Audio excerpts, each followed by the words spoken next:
Welcome back to the Orphan's Abba, where we take a trauma-informed look at the Bible.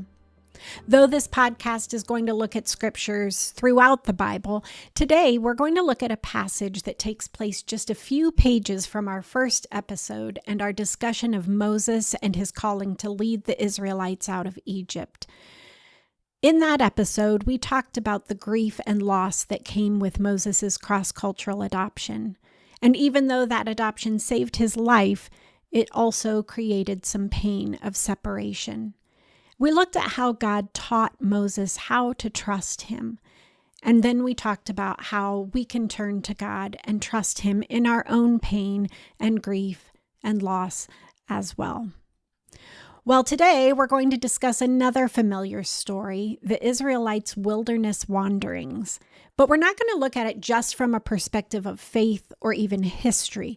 We're going to look at it through the lens of attachment. In our last teaching, God called Moses to ask Pharaoh to let the Israelites go. And he had made his first attempt at that, and it didn't go very well. Well, in between that episode and this one, God sends a series of plagues on Egypt in order to prompt Pharaoh to let the Israelites go. And each time Pharaoh would relent, the plague would stop, and then he would change his mind and make the Israelites stay in Egypt. And this all culminates with the 10th and final plague when the Egyptians were killed. All of the firstborns were killed from, Scripture says, from Pharaoh's own firstborn to someone in the dungeon. All of the firstborn were killed. All of the firstborn of the livestock were killed, except the Israelites who obeyed God's instructions to kill a perfect lamb, paint their doorpost with the blood of the lamb, and eat it in the manner that he described. For the Israelites who followed those instructions, their firstborns did not die.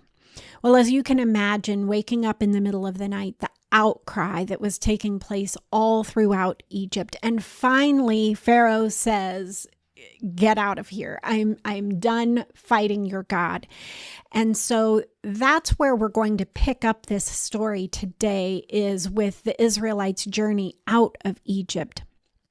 Now, what I want us to be thinking about in this context is that the Israelites had been slaves at this point for 400 years. Talk about trauma, right? These people had been owned as objects. They had worked hard, but they were mistreated.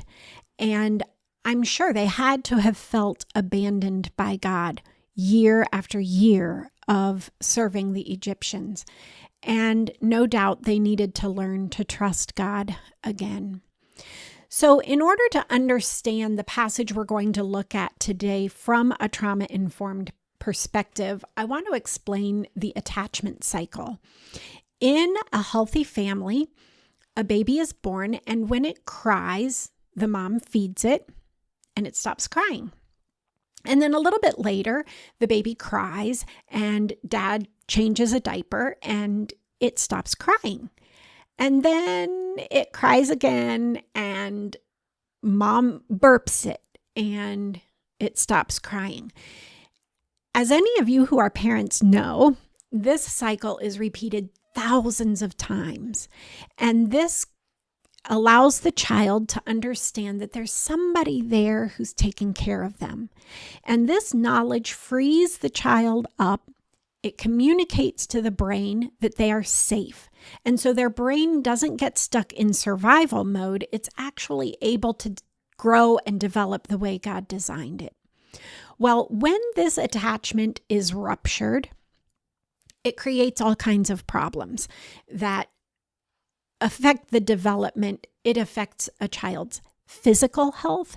It affects their ability to communicate with others and have healthy social relationships, and it can affect their mental health. And so when this rupture takes place, it's very difficult to rebuild a new bond of attachment. And Here at the Boaz Project, we see this so often with the orphans that are being cared for by our partner house parents around the world.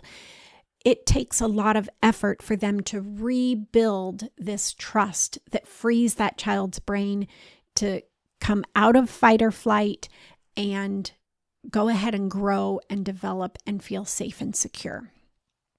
Trauma, or attachment theory rather, tells us that our earliest bonds, and that's usually with our parent or caregiver, they shape the way that we respond to stress, develop trust, and form relationships throughout our lives. It's critical to brain development and everything that happens from that point on in a child's life. So today, we're going to look at this wilderness wandering story as God actively forming his people's attachment to himself. This attachment has been ruptured through their years of slavery, and God is saying, okay, it's time for you to come and know me intimately once again. So as we look at this story, we're going to kind of zip through several chapters, selecting verses that are relevant. But as we do, I want you to be watching for two things. First is this cycle that we've described of the Israelites crying out and God meeting their need. And the second thing is God's explanation of the purpose for which he is allowing these things to happen to the Israelites. So we're going to jump in with Exodus 13, starting at verse 21. It says, "By day the Lord went ahead of them in a pillar of cloud to guide them on their way, and at night a pillar of fire to give them light, so that they could travel by day or night." Verse 22, "Neither the pillar of cloud by day nor the pillar of fire by night left its place in front of the people." The Israelites are just leaving Egypt. And miraculously, this huge pillar of fire and cloud appears before them, leading the way. I can't imagine what it must have been like to have God take physical shape in front of me. But that's exactly what happened. And we see in that God is providing for them. He's guiding and leading and showing them which way to go. If we skip now to chapter 14, verse 4, it warns us that Pharaoh is going to come after the Israelites. But it says, "I will gain glory, and the Egyptians will know that I am the Lord." So it tells the purpose. Why is Pharaoh coming after them? So that I can prove that I am the Lord, and they are going to know it. Chapter 14, going down to verse 10 through 12. As Pharaoh approached, the Israelites looked up, and there were the Egyptians marching after them. They were terrified and cried out to the Lord. They said to Moses, "Was it because there were no graves in Egypt that you brought us out in the desert to die? What have you done to us by bringing us out of Egypt? Didn't we say to you in Egypt, 'Leave us alone, let us serve the Egyptians'? It would have been better for us to serve the Egyptians than to die in the desert." Despite the fact that they have this physical form of God in the form of a pillar of cloud and of fire, God's physical presence being made known to them, when they turn and they see Pharaoh and his armies approaching, fear takes hold. And they do not, at this point in their journey, know that they can trust God. And so they turn on Moses. They start complaining again. Chapter 14, verses 17 and 18. God says, "I will gain glory. The Egyptians will know that I am the Lord." So once again, why are these things happening despite your complaining? So that the Egyptians will know I am Lord. Verse 19 and 20, the pillar moves from in front of the Israelites to behind them. So now it's created a physical barrier between the Israelites and the Egyptians who are pursuing them. God is taking a protective stance in his physical form. At this point, we come to the most famous part of the story, right? The miraculous deliverance where God parts the Red Sea. The Israelites walk through on completely dry land. The Egyptians pursue them, and the water comes crashing back in, and they die. One thing I want you to be noticing as we imagine these scenes, we are talking about millions of Israelites leaving. This is not Moses and his immediate family. It's not, Aaron's posse from when they were living in Egypt. This is millions of people who just crossed the sea on dry land and watched as Pharaoh's army got swallowed up. When we turn to chapter 15 and read verses 22 through 24, it says, "Then Moses led Israel from the Red Sea, and they went into the desert of Shur. For 3 days they traveled in the desert without finding water. When they came to Marah, they couldn't drink the water because it was bitter. That's why the place is called Marah. So the people grumbled against Moses, saying, 'What are we to drink?' And then Moses cried out to the Lord, and the Lord showed him a piece of wood. He threw it into the water, and the water became fit to drink." So again, we're seeing this cycle. The people complain, and God meets their need. Chapter 15, 26, he said, "If you listen carefully to the Lord your God and do what is right in his eyes, if you pay attention to his commands and keep all his decrees, I will not bring on you any of the diseases I brought on the Egyptians, for I am the Lord who heals you." It's an interesting comment after just giving them water. But I think what God is saying here is, I know this isn't just about water. You're scared. Not only had they just experienced 400 years of slavery, more than, they had seen God's power through every one of those plagues. And I imagine that was a little daunting. They were fearful of setting God's anger off. And so he tells them, if you do what is right, if you listen to the Lord your God and pay attention to his commands, I'm not going to bring those same diseases on you that I brought on Egypt. That same chapter, just the very next verse, verse 27, "Then they came to Elim, where there were 12 springs and 70 palm trees, and they camped there near the water." You're thirsty? God provided plenty of water. This is kind of like when you give a mouse a cookie, because now that they've had some water, they get hungry. And in chapter 16, verses 2 and 3, it says, "In the desert, the whole community grumbled against Moses and Aaron. The Israelites said to them, 'If only we had died by the Lord's hand in Egypt. There we sat around pots of meat and ate all the food we wanted. But you have brought us out into this desert to starve this entire assembly to death.'" Here they are again. When I was a child in Sunday school, it's like, seriously, God led you through the Red Sea. God provided for you. God gave you water. God got you out of slavery. You're audacious enough to complain? But when we look at it through the lens of trauma and everything that they've been through, it's easy to see they're fearful and they don't know where they're going to get their next meal. So God tells Moses that he's going to provide manna in the mornings, and he gives them specific instructions: gather just what you need for the day, except for right before the Sabbath when you're not supposed to do any work. Go ahead and gather enough for 2 days then, and otherwise just gather 1 day's worth. Well, the Israelites go out and sometimes they gather a little extra, I'm sure, out of their fear of when this next meal is going to come. And you know what happens? It rots. And sometimes they go out on the Sabbath anyway, thinking, I still want to collect a little because I don't trust God to provide more. And what happens? there isn't any manna.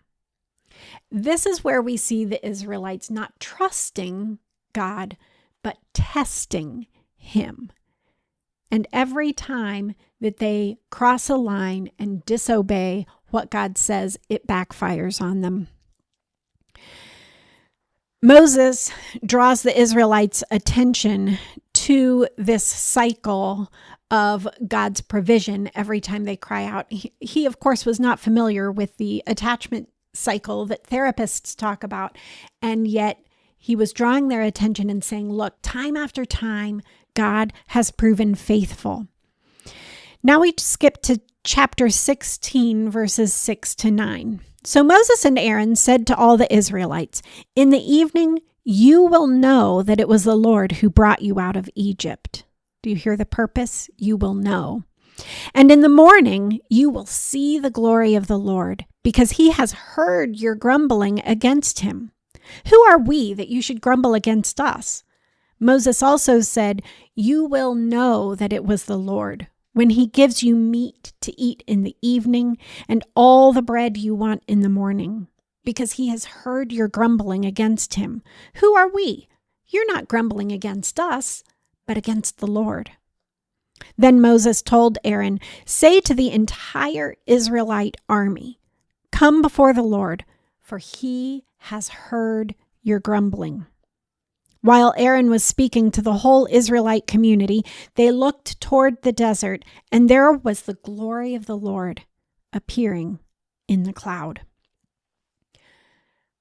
Time after time, just like a parent responds 1,000 times to their baby's cry, God continues to listen to the Israelites' cries and meet their needs.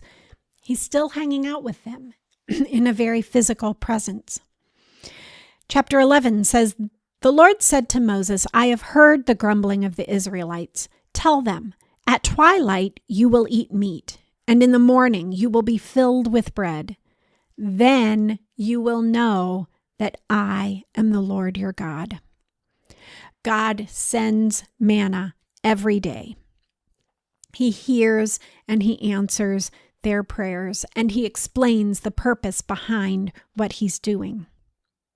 In chapter 17, if you read verses 1 through 7, you see that the Israelites are moved to yet another location without water, and once again they grumble against Moses.